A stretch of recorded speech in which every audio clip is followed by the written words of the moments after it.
When beginning class at the start of a new semester, your instructor usually provides a syllabus with all the required course materials. However, they're also available to you electronically in Canvas or physically at the course reserves desk on the first floor of the library. Using the course reserves list, students like yourself can save time in OneSearch by directly finding and requesting to check out those loan materials for a limited period of time.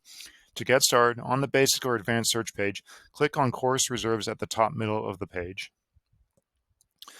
On the Course Reserves page, enter course or instructor name in the blank white search box.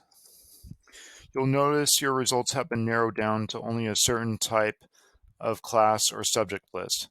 Click on the first result associated with class that's applicable to you underneath course. Scrolling down, titles, again, click a result that is applicable to you as a student.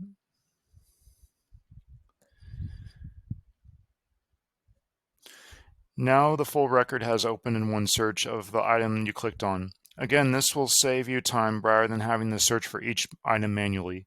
If you have any further questions or if anything I said was unclear to you, feel free to contact me again because I'm happy to help. Thanks.